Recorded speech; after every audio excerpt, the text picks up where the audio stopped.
ఈరోజు ప్రతి ఆదివారం చూడగానే ప్రతి మందిరము కూడా ఎన్నో వందల మంది, వేల మంది, లక్షల మంది విశ్వాసులతో నిండిపోతూ ఉంటుంది. ఈ ఆదివారము అనగానే ప్రతి ఒక్కరూ కూడా దేవుని మందిరానికి రావాలి, దేవుని సన్నిధికి రావాలి అనేటువంటి ఒక ఆలోచనతో ఉంటున్నారు. కానీ ఏ విధంగా దేవుని మందిరానికి వస్తున్నారు, ఏ విధంగా దేవుని సన్నిధికి వస్తున్నారు అనేది కూడా చాలా చాలా ప్రాముఖ్యం. ఎందుకంటే దేవుడు ఏం చెప్పాడు అంటే, నీవు మందిరమునకు పోవునప్పుడు నీ ప్రవర్తనను జాగ్రత్తగా చూచుకొనుము. అంటే మందిరానికి పోయే ముందు మనలను మనం ఒకసారి ఆత్మ పరిశీలన చేసుకోవాలి. ఈరోజు సంఘానికి వెళ్తున్నప్పుడు దేవుడు ఏమని చెప్పాడు అంటే, మీ ప్రవర్తనను జాగ్రత్తగా చూసుకోమని చెప్పాడు. ప్రవర్తనను జాగ్రత్తగా చూసుకోమని ఆయన చెప్తే మనం దేనిని జాగ్రత్తగా చూసుకుంటున్నాం? మనం వేసుకునేటువంటి వస్త్రాలను జాగ్రత్తగా చూసుకుంటున్నాం. అవి వేసుకున్నటువంటి వస్త్రాలకు సరైనటువంటి మ్యాచింగ్కు సంబంధించినటువంటి వేసుకుంటున్నామా లేవా చూసుకుంటున్నాము. లేదు అంటే సరిగా మనం రెడీ అవుతున్నామా లేదా అనేటువంటి ఆలోచనలలో ఉండిపోతున్నాము. ఈరోజు చర్చికి వెళ్తున్నాను కదా, ఏ మంచి డ్రెస్ వేసుకొని నేను వెళ్తే నేను అందరికీ బాగా అట్రాక్టివ్గా కనబడతాను అనేటువంటి ఒక ఆలోచనతో ఈరోజు వెళ్తుంటున్నారు.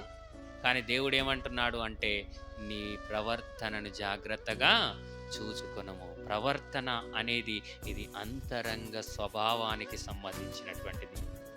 అది దేవునికి మనకు మధ్య ఉన్నటువంటి ఒక వ్యక్తిగతమైనటువంటి సంబంధాన్ని తెలిపేటువంటిది.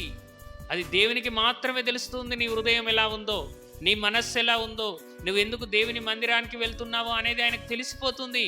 కాబట్టి నీవు మందిరానికి పోయినప్పుడు చాలా చాలా జాగ్రత్తగా చూసుకోవాలి. ఎందుకు చూసుకోవాలి అంటున్నాడు అంటే, నీ యొక్క పైవేషము కంటే నీ అంతరంగమైనటువంటి స్వభావము ఆయనకు చాలా చాలా ప్రాముఖ్యం. అందుకే నీ ప్రవర్తన జాగ్రత్తగా చూసుకోమనేటువంటి విషయాన్ని తెలియజేస్తున్నాడు. కాబట్టి మందిరానికి వెళ్తున్నటువంటి మనము తప్పకుండా పై వేషము కంటే, పై అలంకరణ కంటే మనం ముఖ్యంగా మన అంతరంగంలో ఉన్నటువంటి ఆత్మీయ స్థితిని, మన మనస్సును మనము కనిపెట్టుకోవాలి.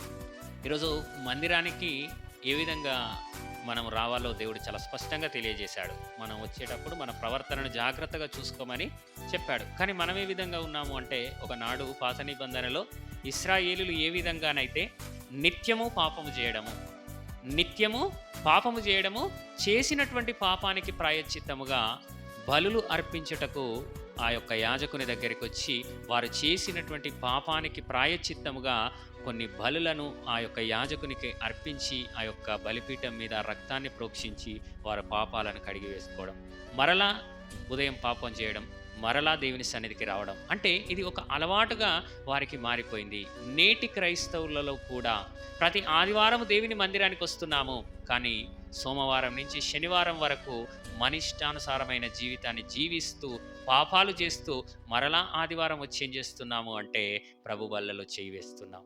దేవుని మందిరానికి వస్తున్నాం, కానుకలు సమర్పిస్తున్నాం, దేవుని స్తుతించి ఆరాధిస్తున్నాం అనుకుంటున్నాం, దేవుని వాక్యాన్ని వింటున్నాం, మరలా వెళ్ళి లోకములో కలిసిపోయి మరలా ఇష్టానుసారంగా లోకానుసారంగా మనము జీవిస్తున్నాము. కాబట్టి ఒకనాడు పాత నిబంధనలో ఉన్నటువంటి ఇశ్రాయేళ్లకు నేటి ఉన్నటువంటి క్రైస్తవులకు మధ్య వ్యత్యాసం ఎలాంటిది లేకుండా పోయింది.